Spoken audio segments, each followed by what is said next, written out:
오늘 주시는 하나님의 말씀은 신약 성경 에베소서 제6장입니다.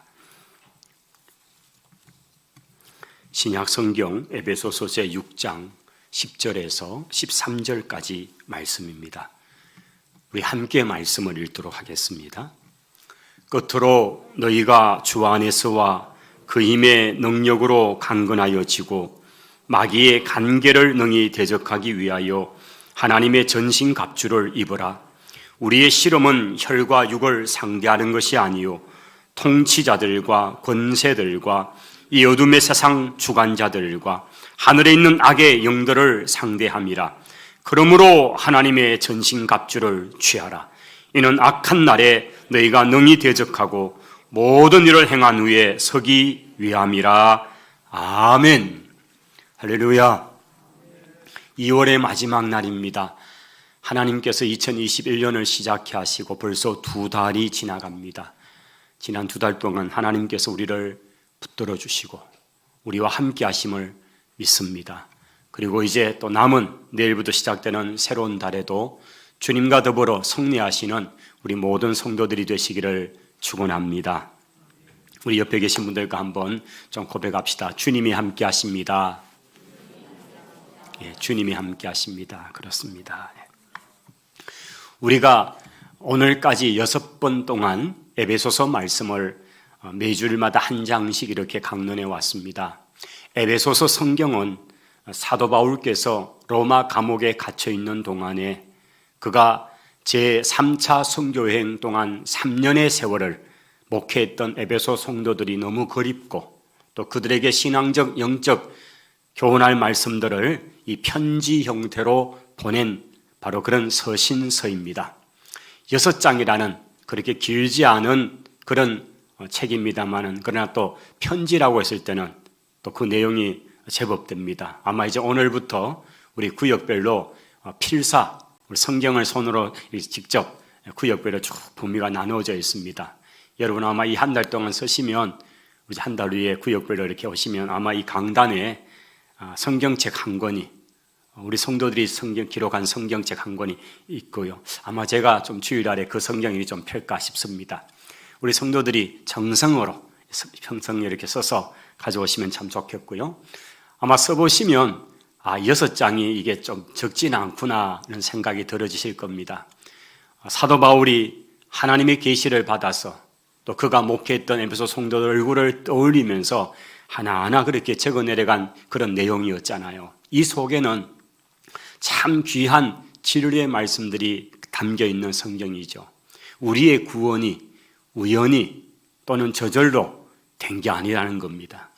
내가 많고 많은 세상의 신들 중에서 하나님이라는 신을 내가 선택하고 예수님을 내가 믿어드려서 그렇게 내가 구원받아 사는 거다. 이게 아니라는 얘기였습니다.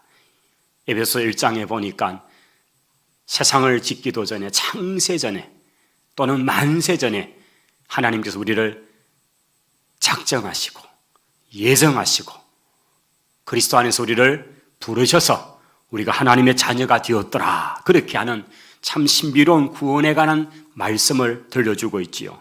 그리고 13절에 보면 그 안에서 너희도 진리의 말씀 곧 너희의 구원의 복음을 듣고 또 그것을 믿어 약속의 성령의 인치심을 받아 하나님의 자녀가 된 이 사실이 1장 13절에 잘 나타나 있습니다. 이것이 우리 구원의 서정이에요.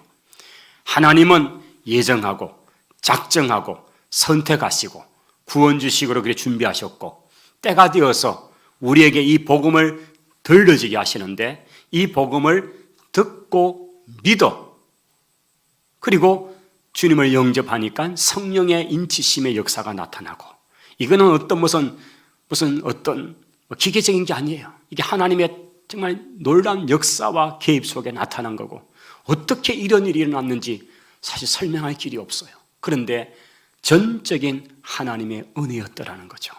내가 에서를 미워하고 야곱을 사랑했다는 것은 그걸 우리가 한가할 수 있습니까? 하나님 왜 나는 이런 거역으로 짓고 저런 거역으로 안 지었습니까? 어떻게 그릇이 토기장이에게 그 지은 자에게 한가할 수 있습니까? 그것처럼 하나님이 우리를 선택하시고 어떤 사람은 내버려 두시고 이것은 어떻게 설명할 길이 없습니다. 그냥 하나님의 뜻이에요. 우리 입장에서는 구원해 주심이 감사할 따름입니다. 할렐루야. 이게 구원의 이야기죠. 그런 이야기가 1장 속에 쭉 나타났죠.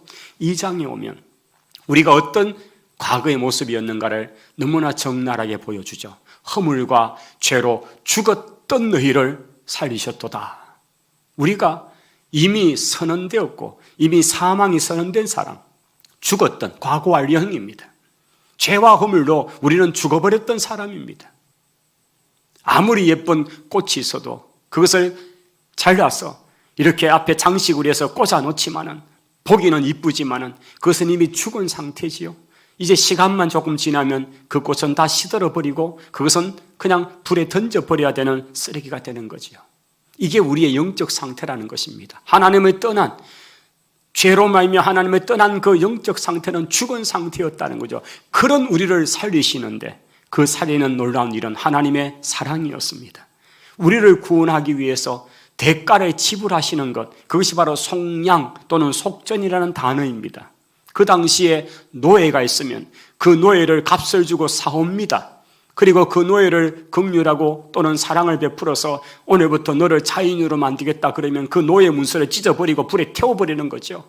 그러면 이제 그때부터 자유인이 됩니다. 그뿐이 아닙니다. 하나님은 죄의 종로로 타면서 죄에 속해 있던 우리를 그리스도의 대가를 지불하셔 주님이 죽으심으로 값을 지불하시고 우리를 구원해 내셨습니다. 그리고 자유인을 주신 것뿐 아니라 이제는 하나님의 자녀라고 하는 그 놀라운 바로 우리를 양자 삼으심, 바로 이것이 성경이 말하는 우리의 신분의 변화인 것이지요.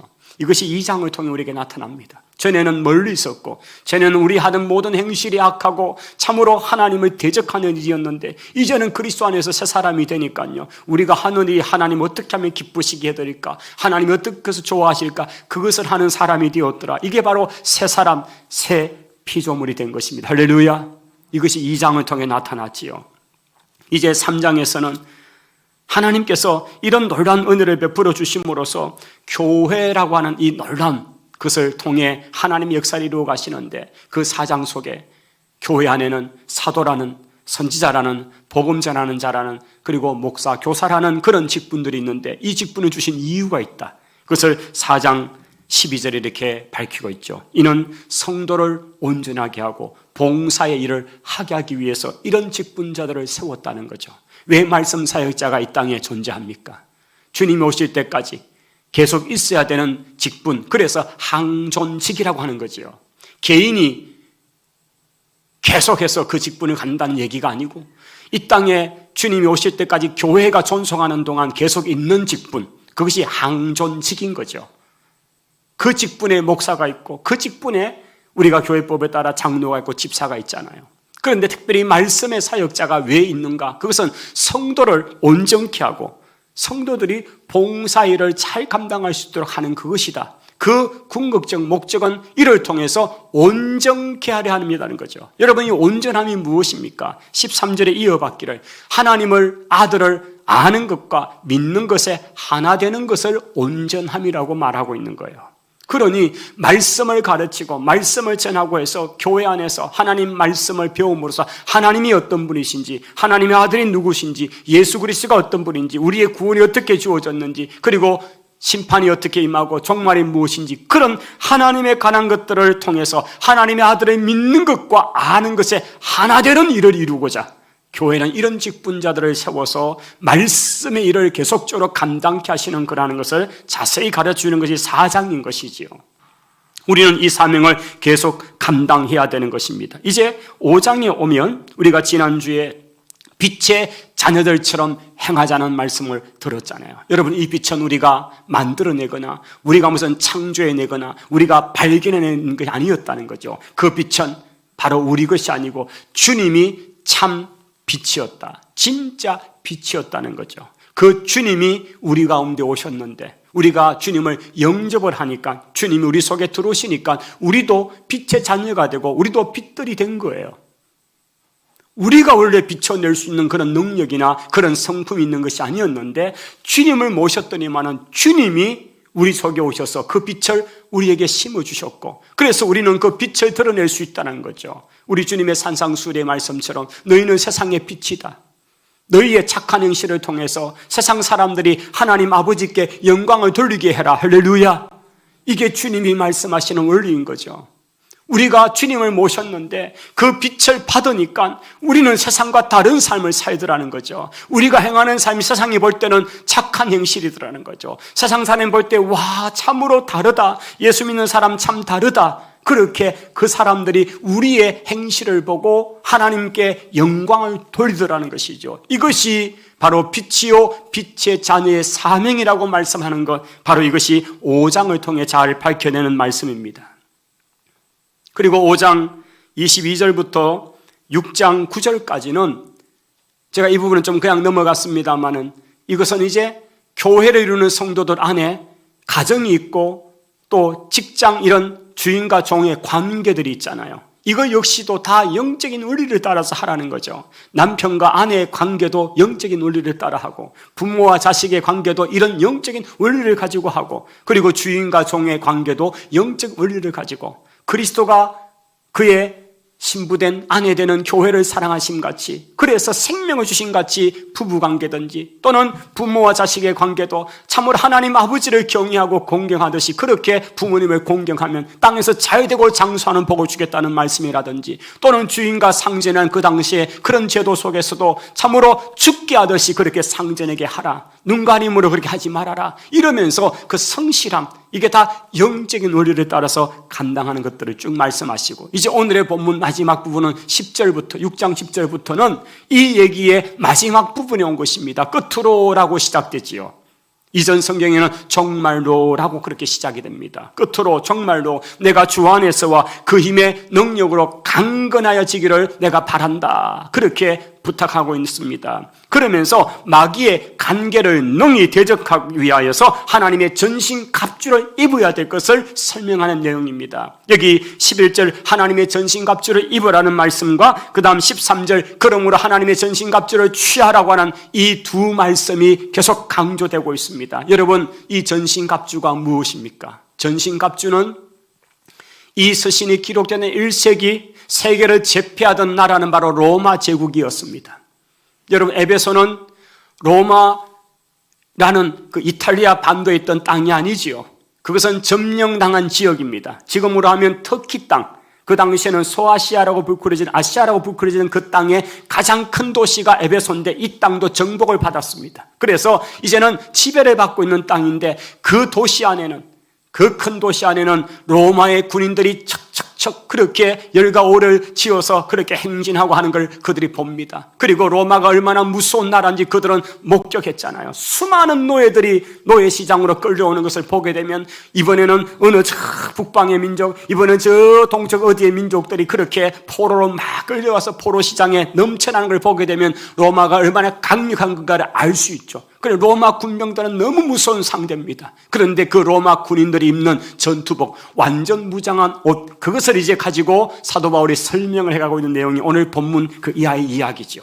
하나님의 전신갑주를 입으라라는 이 말씀 속에는 그 당시 로마의 군병들이 입던 완전 무장의 그 모습, 이걸 떠올리면서 이 본문을 설명하는데, 그러니까 에베소 성도들은 이걸 읽을 때 너무나 리얼하게, 너무나 잘 이해가 되는 거죠. 아, 이렇게 전신무장을 해야 우리가 영적 전쟁에서 이길 수 있구나, 이런 이야기죠. 그럼 오늘 우리가 이제 이 말씀을 받으면서 바로 그 상황을 가지고 말씀을 받아야 합니다. 왜 하나님의 전신갑주를 입으라고 합니까? 그것은 바로 우리의 싸움은 혈과 육의 싸움이 아니기 때문입니다. 우리의 싸움은 영적인 싸움이기 때문입니다. 성도 여러분, 하나님의 전신갑주를 입으시기 바랍니다. 자, 이제 하나님의 전신갑주는 바로 그 대상이 마귀의 간계를 대적하기 위해서 하나님의 전신갑주를 입어라 하는 거예요. 우리가 왜 전신갑주를 입어야 합니까? 왜 영적으로 무장해야 합니까? 그것은 바로 우리의 대적 원수 마귀가 간계로, 간사한 계략을 가지고 우리를 끊임없이 공격하고 하나님의 붙어있는 우리를 떼어내어 가지고, 여러분, 무리에서 떼어나오면 적의 공격이 됩니다. 여러분, 동물의 왕국을 이렇게 보면요, 그 사자나 맹수가 꼭 삼키는 존재는요, 무리 속에 떨어진 놈이에요. 무리 속에서 떨어진, 똘똘 뭉쳐있으면 이 사자들이나 이놈들이 얼마나 머리가 좋은지 협공을 해서라도 빙빙 돌려서 결국 한 놈을 떨어지게 만들어 놓으면 그게 밥이 되더라고요. 사탄이 끊임없이 하는 짓이 바로 이겁니다. 우리로 하여금 하나님께로부터 멀어지게 하는 거죠. 바로 그 일을 통해서 삼킬 자를 참고 수많은 관계를 통해서 무리에서 떨어놓게 하는 거죠. 자, 이런 관계가 있기 때문에 우리는 완전 무장을 하고 준비해야 된다는 것을 말씀하죠. 자, 12절입니다. 그 싸움, 영적인 전투의 씨름은 어떤 것인가를 잘 보여주는데 12절, 우리의 씨름은 혈과 육을 상대하는 것이 아니요 통치자, 권세자, 어둠의 세상 주관자들, 하늘에 있는 악의 영들이 우리의 대적이라는 것입니다. 성도 여러분, 우리가 싸우는 영적 싸움은 눈에 보이는 혈과 육, 이런 대상이 아니라는 거예요. 참으로 그 보이지 않는 강력한 세력, 통치자들, 권세들, 그리고 어둠의 주관자, 즉 사탄과 사탄이 부리는 바로 그 졸개들, 이들에 대한 대적, 이것이 우리의 영적 싸움이라는 것입니다. 이 싸움을 싸우기 위해서 전신 갑주를 입어야 된다는 말씀을 하고 있는 것이지요. 자, 우리의 싸움은 바로 사탄과 그의 무리들입니다. 지금도 공중권세를 자기가 잡아서 그렇게 자기의 때까지 주인 노릇하듯이 그렇게 통치하는 이 악의 세력에 대해서 지금 우리는 싸우고 있다는 사실을 기억하면서 이 싸움을 우리는 어쩔 수 없이 해야 합니다. 왜냐하면 우리가 그리스도께 속했기 때문에, 예수를 믿음으로 이제는 사탄의 소유가 아니라 하나님의 편이 되고 하나님의 시민이 되고 하나님의 권속이 되었기 때문입니다. 그러니 이제는 나라가 다르고 소속된 데가 다르니까 적이 되는 거예요. 하나님의 자녀이니까 사탄의 세력과 싸우는 거예요. 자, 13절입니다. 그러므로 하나님의 전신갑주를 취하라. 이는 악한 날에 너희가 능히 대적하고 모든 일을 행한 후에 서기 위함이다. 왜 하나님의 전신갑주를 입으라? 왜 완전 무장을 해라? 그렇게 말씀하느냐? 이는 악한 날에 너희가 능히 대적해내고 모든 일을 행하고 난 뒤에 서기 위함이다. 여기 서다는 말은 싸움에서, 전쟁에서 이기고 나서 서 있는 상태죠. 엎드러지고 굴복당해서 그렇게 쓰러져 있는, 피 흘리며 쓰러진 상태와 반대되는 승리자의 모습인 것입니다. 왜 하나님이 우리로 전신갑주를 입으라 말합니까? 사단과 싸움에서 우리가 패잔병이 되지 말고 승리자가 되기 위해서 우리에게 전신갑주를 입으라고 말씀하시는 것입니다. 성도 여러분, 하나님의 전신갑주를 입으시기 바랍니다. 자, 그러면 이 하나님의 전신갑주를 이제 구체적으로 설명해 나가는 것이 바로 14절부터입니다. 그러므로 서서 진리로 너희 허리띠를 띠라고 말씀합니다. 여러분, 가장 먼저 허리띠를 떼라는 것입니다. 1세기 당시 로마 군병들이 입던 옷, 그 전쟁을 하려고 나가면서 입는 그 옷은 사실 통으로 되어 있는 그런 일반적 옷이죠. 보통 입는 옷입니다. 거기에 이제 허리띠를 띠는 것입니다. 이 허리를 탁 떼면 힘이 생기는 것입니다. 우리가 실험을 해도요, 실험하는 선수들 사실은 거의 옷을 입은 게 없잖아요. 그냥 어쨌든 유니폼 중에도 가장 팬츠 같은 거 하나만 입으면 됩니다. 그런데 그래도 실험 선수에게 주는 것은 삿바입니다. 허리에 끈을 탁 똑같이 이렇게 메어서 그걸 붙들고 실험을 하는 겁니다. 여러분, 허리에 띠를 띠면요 힘을 낼 수가 있죠. 그런데 이 허리띠는 가죽띠도 아니고 무슨 쇠띠도 아니고 바로 진리의 허리띠라고 말씀합니다. 진리는 바로 하나님의 말씀인 거죠. 복음인 것입니다. 오늘 우리가 무엇으로 중심을 잡아야 합니까? 무엇으로 힘을 써야 합니까? 하나님의 말씀, 복음인 줄을 믿습니다. 진리의 말씀으로 허리띠를 꽉 매라는 것입니다. 그렇게 메어서 전쟁에 나가야 달려가도 힘을 낼 수가 있는 거죠. 자, 그 다음 의의 호심경을 붙이라고 했습니다. 의의 호심경, 이전에는 흉배라는 단어를 썼습니다. 여러분, 이 가슴 부분을 앞을 이걸 보호해내는 것, 요즘 같으면 총을 쏘는 시대이기 때문에 방탄복이라고 있습니다. 그와 유사하게 보시면 됩니다. 로마의 장수들이 참으로 적의 공격에서부터 창이나 화살이나 또는 심지어는 가까이에서는 이렇게 칼로 찌름을 했을 때에 심장 이런 부분을 보호해낼 수 있는 것이 바로 호심경, 흉배의 부분이죠. 그걸 좀 두꺼운 가죽으로 이렇게 해서 붙이는 거죠. 입는 거죠. 바로 이것을 지금 말하면서 의의 호심경이다. 이전에는 흉배라고 했죠. 그것을 이제 딱 차면 방탄이 일종이 되겠죠. 그런데 의의 호심경입니다. 의는 무엇입니까? 그리스도의 거룩한 성품입니다. 그리스도의 신실하심을 의미하는 거죠. 오늘 우리가 그리스도로 옷 입는 겁니다. 주님의 삶을 닮아가는 것입니다. 주의 의로움을 닮아가는 것입니다. 철저히 주님과 관계되는 것입니다. 그것으로 우리의 신체를 보호해내라는 것이죠. 세 번째 부분, 평안의 복음이 준비한 것으로 신을 신으라 말씀하고 있습니다. 요즘 군인들은 무엇을 신습니까? 바로 웍하라고 하는 군화를 신습니다. 이 군화가 얼마나 좋은지요. 방수도 되고요. 막 눈에도 막 진흙에도 물에도 뛰어다도 웬만하면 물이 들어오지 않습니다. 근데 옛날 1세기는 그만큼은 되지 않았을지라도 그래도 일반 사람들이 신는 대부분 이 사회에 신던 것은 샌들 형태입니다. 그런데 그와는 좀 더 다르게 그래도 발목 부분까지 이렇게 전문가 끈으로 해서 이렇게 신어낼 수 있는 그런데 이걸 신으면요 산이고 들이고 가시밭이고 막 달려가기에 되는 겁니다. 이게 바로 안전을 주는 거잖아요. 안전하게 하는 거잖아요. 오늘 우리가 여기 이 말씀에 보시면 평안의 복음이 준비한 것으로의 신을 신으라고 말씀하는 것을 보게 됩니다. 여기 우리가 신어야 되는 것은 바로 평안의 복음이기도 하죠. 평안의 복음이다. 복음은 우리를 하나님과 화목케 하는 바로 그 임무가 있었잖아요. 복음으로 하나님과 화목케 되었다. 또 하나는 복음으로 우리의 양심이 편안함을 얻게 되었다. 그런 것들인 거죠. 그래서 오늘 우리가 평안에 준비된 예비된 신을 신음으로써 역시 복음이죠. 말씀이죠. 이것으로서 신음으로써 어떠한 장애물도 방해물도 물리치고 달려가고 뛰어갈 수 있는 그런 튼튼한 우리의 그런 것을 말하는 거죠. 특별히 사도 바울은 이 복음의 여행을 하면서 얼마나 많은 길을 걸어 다녔습니까? 정말로 죽을 뻔한 일도 여러 번 있었고 그러니까 물과 불의 위협도 많았고 그러면서 그 복음의 평안의 복음이 주는 그것으로서 그는 흔들리지 않았습니다. 환경이 어떻든지 그것 때문에 그가 굴복하지 않았습니다. 좌절하지 않았습니다. 내가 어떤 상황에 있든지 나는 일체의 비결을 배웠다. 그렇게 말하면서 그가 참으로 주를 위해서 살아갔던 그걸 우리에게 보여주고 있지 않습니까? 16절로 가보십시다. 모든 것 위에 믿음의 방패를 가져라 라고 말씀합니다. 성도 여러분, 로마의 군인들이 가지고 있던 이 방패는 좀 특별했습니다.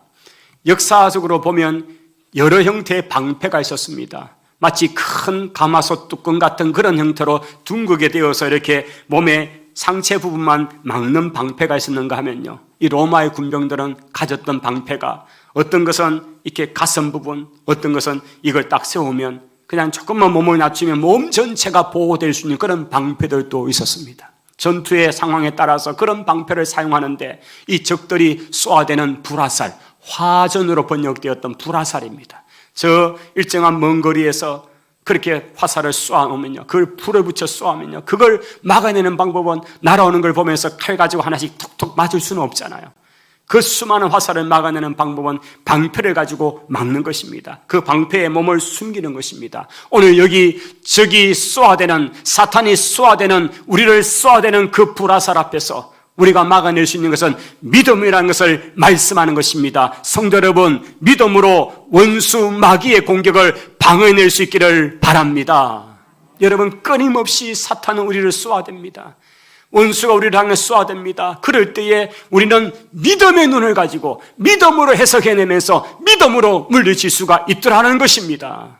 여러분, 우리가 믿음의 눈을 가지지 못하면요, 이게 도대체 누구로부터 오는 시험인지 누구로부터 온 공격인지를 깨닫지를 못하는 것입니다. 그래서 화살을 맞고는 옆에 있는 동료를 향해서 화를 내고 네가 내한테 화살을 쏘았냐? 아닙니다. 원수 마귀가 쏜 화살인데도 그걸 모르니까, 믿음의 방패를 가지고 그걸 모르니까 이게 무슨 아군이 쏘았는지 적군이 쏘았는지 분간을 못하는 거죠. 원수가 우리를 향해서 쏘아대고 있더라는 것입니다. 여러분, 믿음과 말씀은 같이 가게 되어 있습니다. 믿음과 말씀은 사실은 한 가지면서 동시에 같이 가는 겁니다. 말씀은 믿음의 내용이요 대상이요, 믿음이 없이는 말씀이 우리에게 적용될 수가 없습니다. 말씀이 없으면 믿음이 아무것도 아니고요, 말씀이 없이는 믿음은 아무것도 할 수가 없는 것이죠. 그래서 말씀과 믿음은 언제나 같이 굴러가게 되어 있는 것입니다. 성도 여러분, 사도 바울은 이 부분을 분명하게 잘 알기 때문에 믿음의 방패를 가져라, 그렇게 표현하고 있는 것이지요. 우리가 하나님의 말씀이 우리 속에서 믿음으로 그 효력을 발생할 때에 우리는 원수를 막아내고 또한 원수로부터 우리를 지켜낼 수 있는 것입니다. 우리의 신앙의 삶에 참으로 사역을 하면 할수록, 어떤 직분을 맡으면 맡을수록 원수가 쏘아대는 화살은 훨씬 많습니다. 여러분, 뒤에 가만히 앉아있는 그런 벌벌 떠는 군병에는 화살도 잘 안 날아오지만요, 앞에 나가서 힘있게 하면요, 화살은 대부분 그를 향해서 나옵니다. 그러면 어떻게 합니까? 그가 가진 믿음의 방패를 가지고 막아내시기를 바랍니다. 우리가 주의 일에 앞에 서면요, 당연히 사탄은 화살을 집중 공격을 해야 되죠.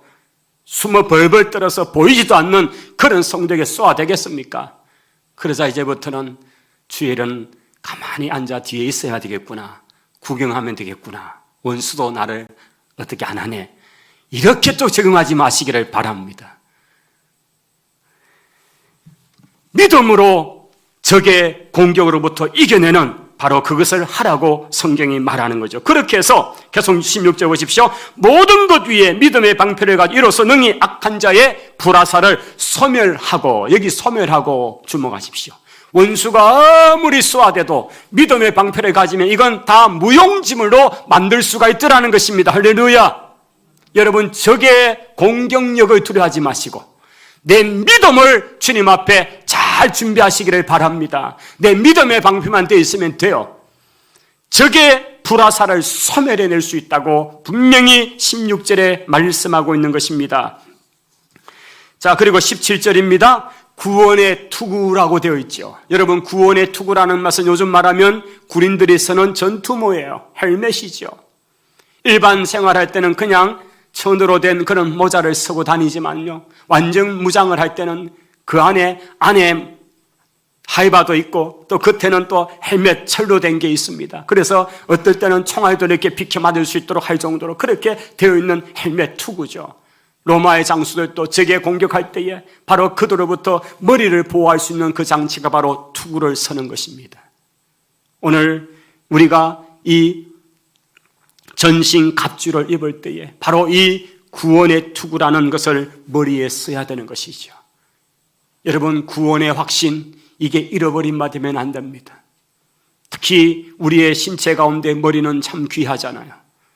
여기에 어떤 상처를 입으면 치명상이 될 수 있습니다. 그래서 구원의 투구라고 하는 이것은 우리가 견고하게 잘 쓰고 우리를 보호해야 되는데, 특별히 구원이라는 거죠. 오늘 우리의 생각 속에 참으로 구원의 확신이 흔들리지 않도록, 구원의 확신이 우리 속에서 의심이 되고, 그래서 우리의 신앙이 적극적이지 못하도록 그렇게 내버려두지 마시고, 구원의 확신이라는 그런 헬멧을 쓰고 우리의 신앙을 견고하게 해서 살아갈 수 있기를 바랍니다.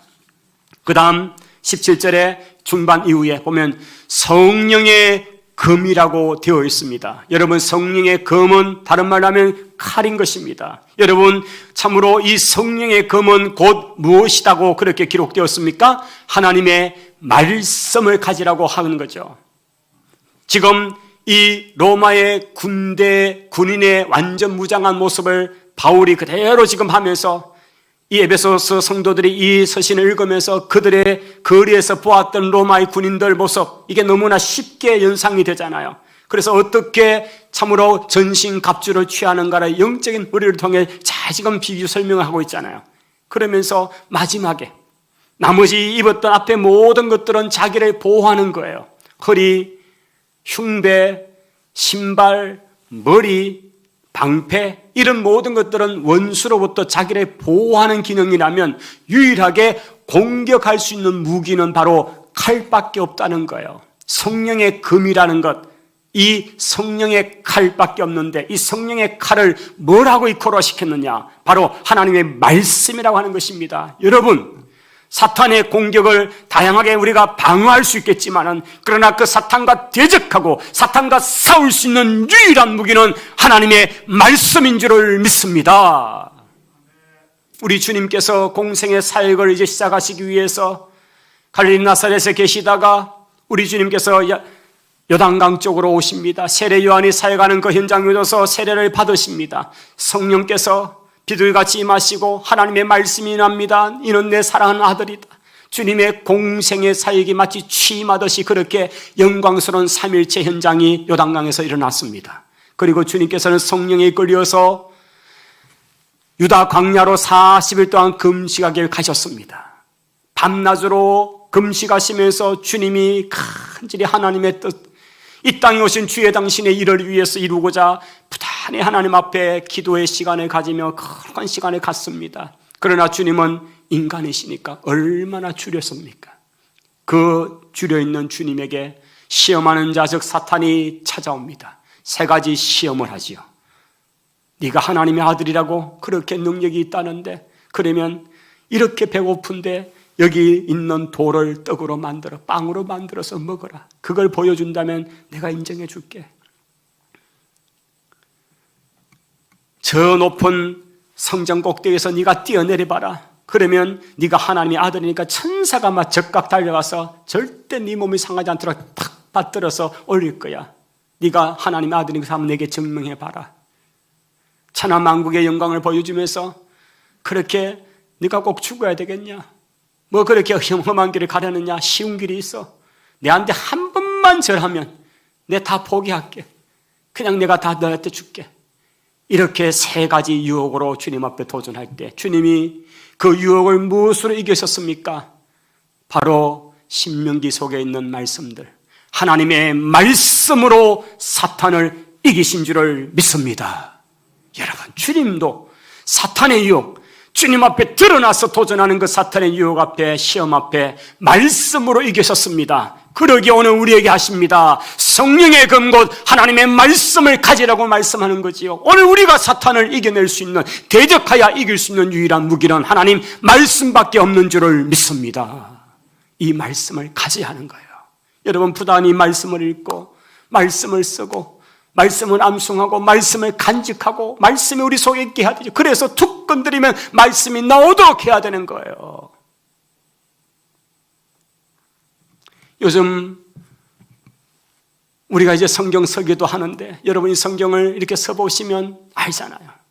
또 암송도 하시고 읽기도 하시고 어쨌든 어떤 방법으로든지 성경을 가까이 하고 말씀을 가까이 하는데 부단히 여러분 우리의 시간을 들이십시다. 그래서 말씀이 자꾸 우리 속에 묵상되어 있어야 툭툭 나오는 게 말씀인데, 여러분 괜히 집에 있는데 요새 유행하는 트로트가 자꾸 나오거든요. 아이고 내 속에 트롯이 가득 찼구나 생각하시고 빨리 주의 말씀으로 바꿔내시기를 바랍니다. 예, 아멘하면 들킬까 봐 아멘도 안 하시네. 우리 속에 뭐가 자꾸 들어왔냐에 따라서 나오는 게 다르잖아요. 그래서 말씀이 자꾸 우리 속에 내장되어야 이 악한 날에, 싸움의 날에 말씀이 툭툭 나와서 사탄과 이겨내고 원수와 이겨낼 수 있는 거죠. 그래서 오늘 성경 17절 구원의 투구와 성령의 검곧 하나님의 말씀을 가지라고 말씀하고 있는 것입니다. 그 다음 18절 같이 읽겠습니다. 모든 기도와 간구를 하되 항상 성령 안에서 기도하고 이를 위하여 깨어 구하기를 항상 힘쓰며 여러 성도를 위하여 구하라. 아멘.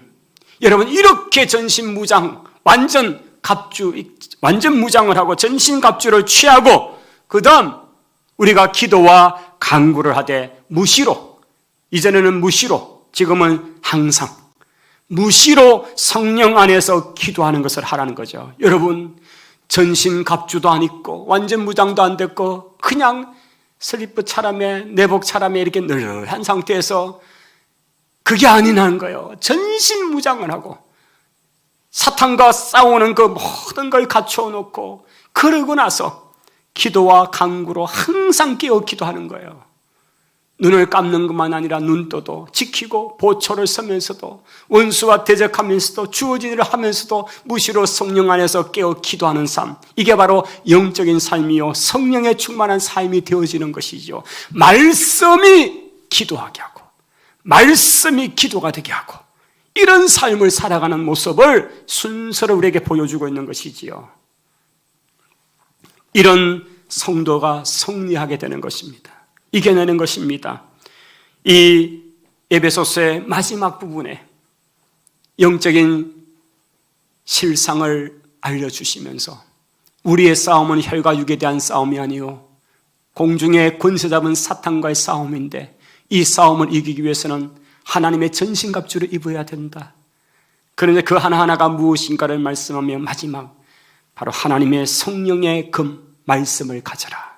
이렇게 완전 무장한 상태에서 무시로 성령 안에서 기도하면서 성령 충만을 유지하는 삶을 살아가는 이것이 말세를 살아가는 성도가 사탄을 이겨내는 비결이라고 우리에게 들려주시는 것입니다.